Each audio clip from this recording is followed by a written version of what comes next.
नमस्कार मित्रों, एक बार फिर से आप सभी का स्वागत है हमारे इस चैनल में।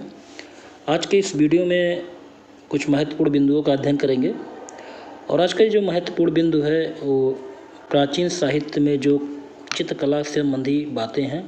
चित्रकला का एक और वीडियो बना हुआ है जो कि आपको प्लेलिस्ट पर मिल जाएगा परीक्षा पॉइंटर के नाम से। तो चलिए आज के कुछ बिंदुओं को अध्ययन करते हैं जो कि प्राचीन साहित्य कला से संबंधित बिंदु हैं। तो यहाँ देखते हैं सबसे पहले मेघदूत। मेघदूत ये प्रथम शताब्दी ईस्वी पूर्व की रचना है और इस मेघदूत कालिदास का दूसरा खंड काव्य है। तो सबसे पहले मेघदूत के विषय में जान लें। मेघदूत कालिदास का दूसरा खंड काव्य है और मेघदूत दो भागों में विभक्त है। पूर्व भाग मेघ है और तथा उत्तर मेघ है। पूर्व मेघ तथा उत्तर मेघ, मेघदूत दो भागों में विभक्त है। मेघदूत में बिरहड़ी यक्षिणी द्वारा अंकित उसके प्रवासी पति एच का चित्र बनाने की चर्चा हुई है। मेघदूत वियोग श्रृंगार की उत्कृष्ट रचना है जिसमें कालिदास की परिपक्व बुद्धि एवं उच्चतम काव्य प्रतिभा का निर्दर्शन देखने को मिलता है। अगला है रघुवंशम। रघुवंशम भी कालिदास का सर्वश्रेष्ठ महाकाव्य है और जिसमें 19 सर्ग हैं। तो रघुवंशम में कितने सर्ग हैं? 19 सर्ग हैं। और रघुवंश में राजा दिलीप से लेकर अग्निवर्ण तक 40 इक्ष्वाकुवंशीय राजाओं का चित्रण किया गया है। 10वें से 15वें सर्ग तक राम के चरित्र का वर्णन अत्यंत ही विस्तार पूर्वक किया गया है। कालिदास के रघुवंश महाकाव्य में ललित कला शब्द का भी उल्लेख किया गया है। तो रघुवंश में ललित कला शब्द का उल्लेख किया गया है।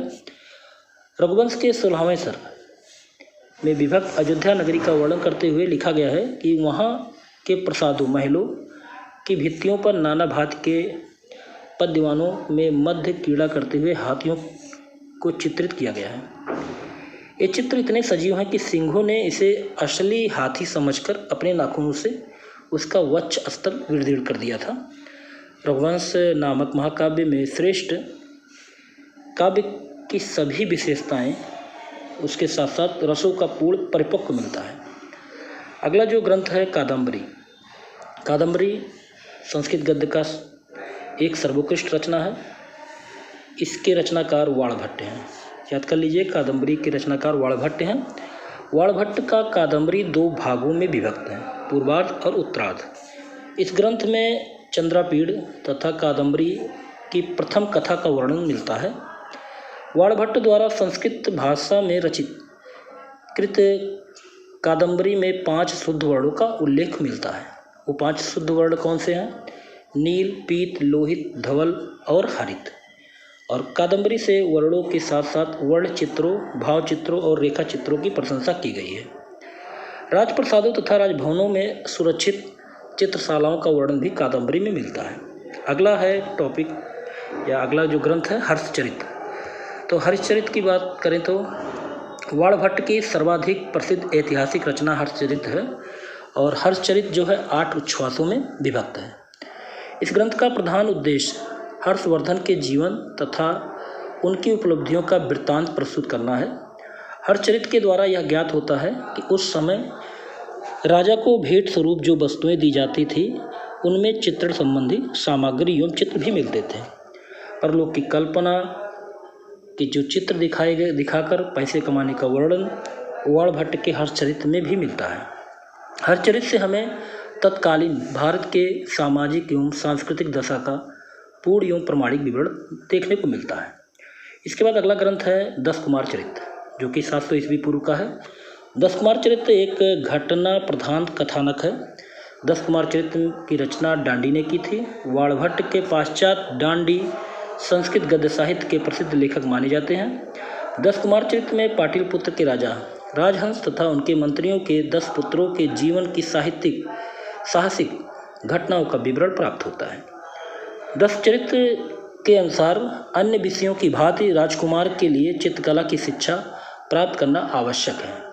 एक कथानक के अनुसार कुमार उपहार वर्मा ने अपने चित्र स्वयं बनाए थे। अगला ग्रंथ है तिलक मंजरी, 10वीं शताब्दी का है। तिलक मंजरी की रचना धनपाल ने की थी, याद कर लीजिएगा। तिलक मंजरी की रचनाकार कौन है? धनपाल है। धनपाल द्वारा रचित गद्यकृत तिलक मंजरी में चित्रकला संबंधी 3 प्राभाषिक शब्दों का उल्लेख किया है। प्रथम, निपुण चित्रकार, अर्थात चित्रकर्म को अत्यंत निष्णात मास्टर पेंटर जिसको कहेंगे। द्वितीय शब्द, चित्रपट, अर्थात किसी संपूर्ण कथा को चित्रों में अंकित करना। तृतीय शब्द, प्रतिबिंबित, अर्थात विद्ध चित्र। प्रतिबिंबित चित्र को सदृश चित्र, प्रकृत चित्र या प्रच्छंदक चित्र भी कहते हैं। अगला जो ग्रंथ है कथा सरित सागर, तो गुणाज की विस्तृत कथा संप्रति 3 प्रमाणिक संस्करण मिलते हैं। प्रथम, नेपाल के बुद्ध स्वामी का श्लोक संग्रह। दूसरा, क्षेमेंद्र द्वारा रचित बृहत कथा मंजरी। तीसरा, सोमदेव का कथा सरित सागर नामक ग्रंथ। यह ग्रंथ लोक संस्करण, लोक जीवन के संबंध में सर्वोत्कृष्ट है। सोमेंद्र व क्षेमेंद्र दोनों कश्मीर के निवासी थे। सोमदेव व क्षेमेंद्र कश्मीर के निवासी थे। कथा सरित सागर में वर्णित राजा विक्रमादित्य के दरबारी चित्रकार के वैभव के विषय में कहा गया है कि उनका सामंतों के समान स्थान था और उनके जीविकोपार्जन के लिए 100 गांवों की जागीर मिली हुई थी। एक कथा अनुसार राजा नरवाहन दत्त चित्रकला प्रतियोगिता आयोजित कर बड़े बड़े प्रतिस्पर्धाओं चित्रकारों को पराजित करते थे। कथा सरित सागर में नरवाहन नामक राजकुमार को मूर्ति, चित्र व संगीत कला का विशेषज्ञ बताया गया है। इस पुस्तक में कुमार दत्त व रोल देव नामक चित्रकारों का वर्णन भी किया गया है।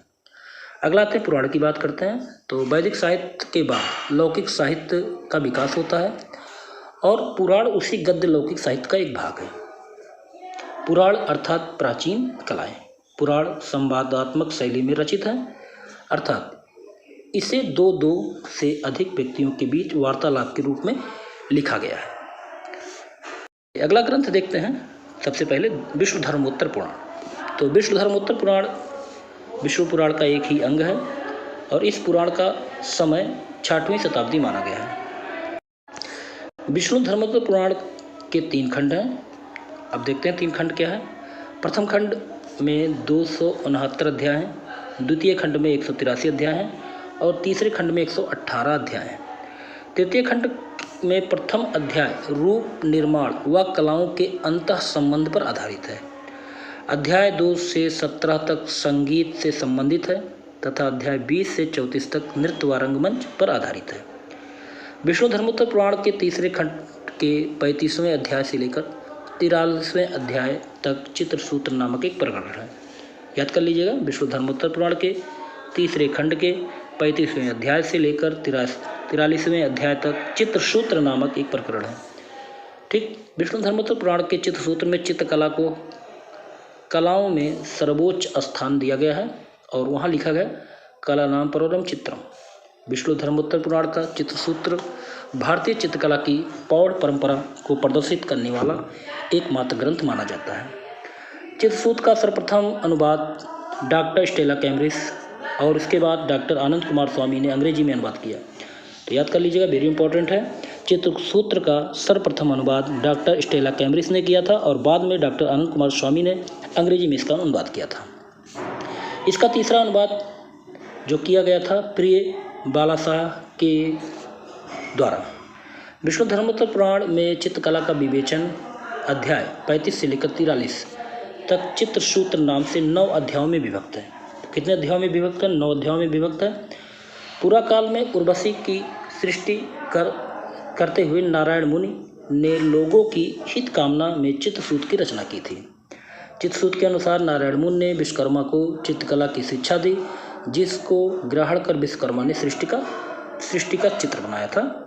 चित्रसूत्र में 9 अध्याय में चित्र का आयाम, मान वर्णन, प्रमाण वर्णन, सामान्य मान वर्णन और प्रतिमा लक्षण वर्णन, क्षय वृद्धि, रंग, व्यतिकार, वर्तना, रूप निर्माण और श्रृंगार आदि भाव कथन आदि के विषय में पर्याप्त चर्चा की गई है। चित्रसूत्र में 9 रस माने गए हैं।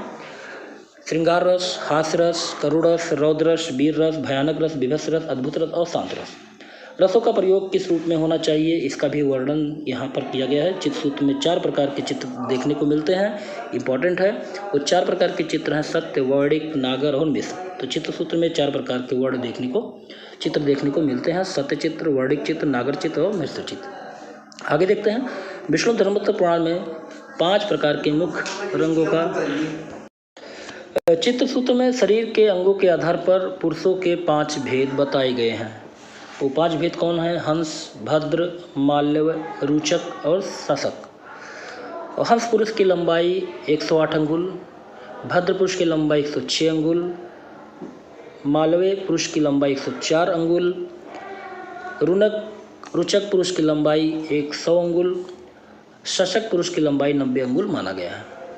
चित्रसूत्र में वर्णित 5 अन्य आकृतियाँ भी दर्शाई गई हैं, नर, क्रूर, असुर, बाल और कुमार तथा बच्चों की आकृतियों का वर्णन है, साथ ही उनके साथ और लक्षण भी बताए गए हैं। चित्रसूत्र में पुरुषों की तरह स्त्रियों के 5 प्रकार बताए गए हैं, स्त्रियों के भी 5 प्रकार बताए गए हैं चित्रसूत्र में। वो 5 प्रकार हंसनी, पद्मनी, शंखनी, हस्तनी और मालवनी।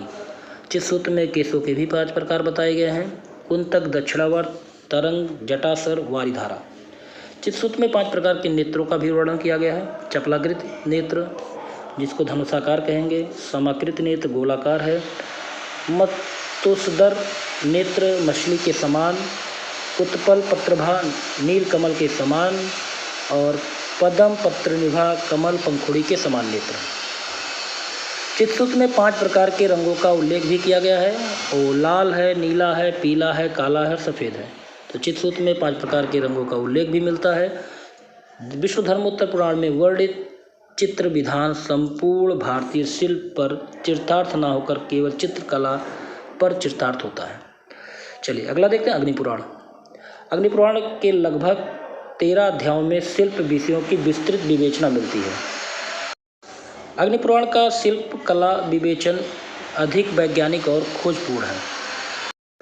अग्निपुराण में 16 अध्यायों में शिल्प के अनुभागों की विस्तृत विवेचना की गई है। अग्निपुराण का साहित्यिक, सांस्कृतिक, शिल्प और कला आदि अनेक विषयों पर दृष्टि में बड़ा महत्व है।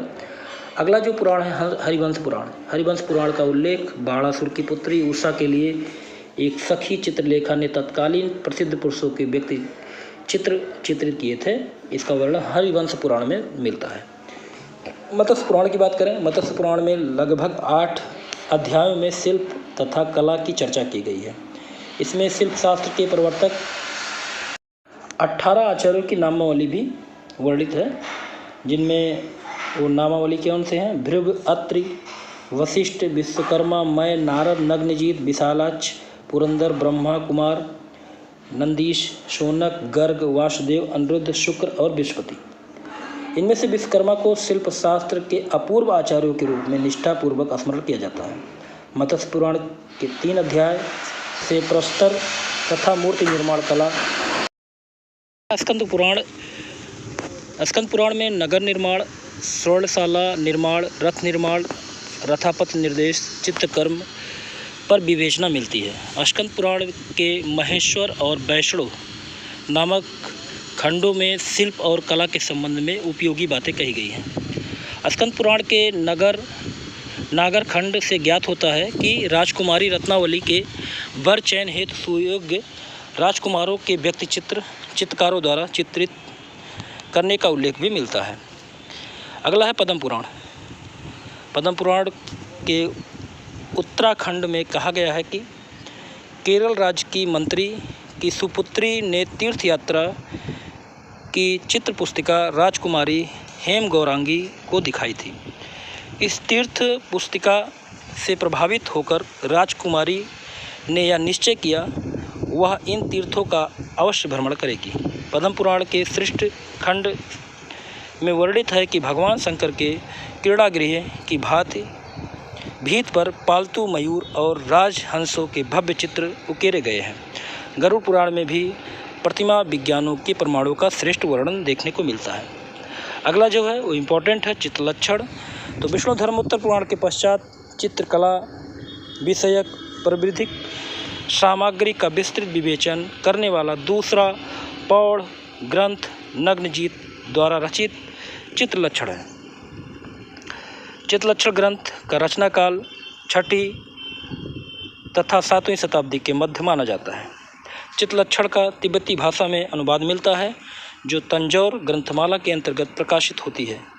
इस ग्रंथ के प्रस्तावना लेख के अनुसार चित्रलक्षण विश्वकर्मा और राजा नग्नजीत, जिसको भाईजीत के नाम से जानते हैं, के द्वारा चित्रकर्म के लक्षणों का संग्रह देखने को मिलता है। यह ग्रंथ 3 अध्याय तक ही प्राप्त होते हैं। चित्रलक्षण के प्रथम अध्याय से चित्रकला की उत्पत्ति की कथा मिलती है। राजा नग्नजीत गांधार सीमा प्रांत का राजा था। नग्न प्रेतों पर विजय प्राप्त करने के समय ब्रह्मा ने भयजीत को नग्नजीत नाम से संबोधित किया। शतपथ ब्राह्मण, महाभारत एवं जैन सूत्र में नग्नजीत भयजीत को गांधार देश का राजा बताया गया है। चित्रलक्षण पुस्तक के अनुसार पौराणिक आख्यानों से प्रथम चित्रकार ब्रह्मा थे, जो सृष्टि का प्रथम चित्र बनाया। चित्रलक्षण के दूसरे अध्याय में चित्रकला की उत्पत्ति दैवी बताते हुए विश्वकर्मा नग्नजीत संवाद में बताया गया है कि संसार की कल्याण कामना के हेतु ब्रह्मा से प्रेरणा प्राप्त कर देवताओं ने अस्त्र शस्त्रों और मुद्राओं सहित अपनी अपनी प्रतिक्रियाओं ब्रह्मा को दिया, जिसे ब्रह्मा ने अर्चन पूजन हेतु मर्त्यलोक में भेज दिया। चित्रलक्षण के तीसरे अध्याय में चित्रकला विधान का विवेचन किया गया है। अगला है साम्रांगण सूत्रधार। साम्रांगण सूत्रधार भारतीय वास्तुकला से संबंधित ज्ञान कोशीय ग्रंथ है। यह शिल्प शास्त्र संबंधी ग्रंथ की रचना राजा भोज द्वारा की गई है। राजा भोज ने ज्योतिष, योगशास्त्र, राजनीति, धर्मशास्त्र, काव्यशास्त्र, शिल्पशास्त्र, व्याकरण, आयुर्वेद और कोश आदि विषयों पर अनेक ग्रंथ लिखे हैं। इनमें से शिल्पशास्त्र पर 2 ग्रंथों का निर्माण देखने को मिलता है, साम्रांगण सूत्रधार और युक्त कल्पतरु। साम्रांगण सूत्रधार में 84 अध्याय हैं, जिनकी विषय सामग्री 7 भागों में विभक्त किया गया है। साम्रांगण सूत्रधार के चित्रसूत्र में चातुर्थ के दर्शन होते हैं, जिसमें कर्म को 6 अध्यायों में विभक्त किया गया है।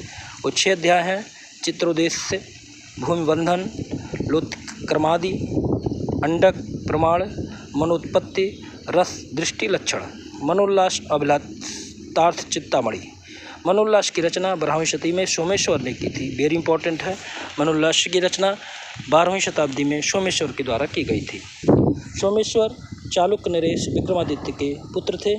मनोल्लास तथा अभिलाषार्थ चिंतामणि के नाम से भी जाना जाता है। मनोल्लास को अभिलाषार्थ चिंतामणि के नाम से जाना जाता है। मनोल्लास एक प्रकार का विश्वकोशात्मक ग्रंथ है। सोमेश्वर कृत इस ग्रंथ में राजव्यवस्था, गणित, फलित, ज्योतिष, तर्कशास्त्र, काव्यशास्त्र, काव्य, संगीत, आयुर्वेद, वास्तुकला आदि अनेक विषयों पर इसमें विवेचना की गई है। मनोल्लास के तीसरी विंशति के पहले अध्याय में चित्रकला की विवेचना में चित्रकर्म का वर्णन करते हुए क्रमबद्ध तरीके से इसका वर्णन किया गया है। सोमेश्वर के अनुसार सफ़ेद, लाल, पीला, काला 4 प्रमुख रंगों होते हैं, जिनके मिश्रण से अनेक प्रकार के रंगों का निर्माण होता है। मनोल्लास के ब्रजलेप प्लास्टर बनाने की विधि का विस्तृत उल्लेख मिलता है। अगला ग्रंथ है पंचदशी। पंचदशी वेदांत दर्शन की महत्तम रचना है, जिसके रचनाकार विद्यारण्य मुनि थे। पंचदशी में 15 प्रकरण है। पंचदशी के चित्रदीप प्रकरण में चित्रशास्त्र के विधानों के आधार पर ब्रह्मत्व पर दार्शनिक विवेचना किया गया है। पंचदशी नामक ग्रंथ में विद्यारण्य मुनि ने आध्यात्मिक एवं दार्शनिक दृष्टि से भारतीय साहित्य में कला के अंतः स्वरूपों का विवेचन किया गया है। जैन बौद्ध कृतियों में चित्रकला का जो वर्णन है उसको देख लेते हैं। 6वीं शताब्दी ईस्वी पूर्व विश्व के इतिहास में क्रांतिकारी युग के नाम से इसको जाना जाता है। यह समय बौद्धिक एवं आध्यात्मिक उथल पुथल का युग माना जाता है। विश्व से विभिन्न भागों में अद्भुत बौद्धिक चिंतन का विकास हुआ, जिसके फलस्वरूप मानव के धार्मिक, सामाजिक और राजनीतिक जीवन की क्रांतिकारी परिवर्तन आया है। यह वह समय था जब भारत में जैन और बौद्ध धर्म का उद्भव हुआ था। जैन व बौद्ध के प्राकृत तथा पाली भाषाओं में रचित ग्रंथों के अध्ययन से पता चलता है कि पढ़े विद्वान और साहित्यकार जन सामान्य में चित्रकला के प्रति अनुराग थे। जैन, सबसे पहले जैन का अध्ययन करते हैं। जैन धर्म का प्रभाव जैन साहित्य एवं कला पर भी पड़ा। जैन साहित्य को दो भागों में विभक्त किया गया है। प्रथम स्थूलभद्र मत तथा श्वेतेश्वर संप्रदाय, द्वितीय भद्रवायु का दिगंबर संप्रदाय। श्वेतेश्वर संप्रदाय का साहित्य जो अर्ध मागधी भाषा में रचित है उसे अंग कहा गया है। ये ग्रंथ 11 हैं। इस 11 ग्रंथों का संकलन 6ठी शताब्दी ईस्वी के देवार्धि क्षमाश्रवण नामक जैन विद्वान ने किया। दिगंबर संप्रदाय के साहित्य को आगम कहा जाता है। इम्पोर्टेंट है, दिगंबर संप्रदाय के साहित्य को क्या कहा जाता है? आगम कहा जाता है। आगम साहित्य का संकलन संस्कृत भाषा की 2री शताब्दी में हुआ है। इसमें भद्रभाव रचित कल्पसूत्र प्रमुख रूप से है। जैन विद्वानों ने संस्कृत, प्राकृत, अपभ्रंश, कन्नड़, तमिल, तेलुगु आदि भाषाओं में अनेक ग्रंथों की रचना की है। चित्रकला के क्षेत्र में श्वेतांबरीय जैन का महत्वपूर्ण योगदान रहा है। अनेक व्याकरण ग्रंथ, प्रश्न व्याकरण सूत्र में चित्रों के 3 प्रमुख श्रेणियों का उल्लेख मिलता है। प्रथम श्रेणी वंचित, मानव, पशु व पक्षी। द्वितीय श्रेणी अंचित, नदी, पहाड़, आकाश। तृतीय श्रेणी संयुक्त, जो चित्र लकड़ी, कपड़े और पत्थर पर अनेक रंगों के योग से उकेरे जाते हैं। तो यहाँ पे आज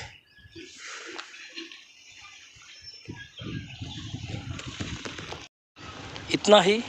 अगले वीडियो में इसके आगे अगले भाग में हम देखेंगे, क्योंकि वीडियो काफ़ी बड़ा हो जाएगा। अगले वीडियो में फिर ऐसे ही बिंदुवार नोट्स के लिए फिर मिलते हैं। नमस्कार।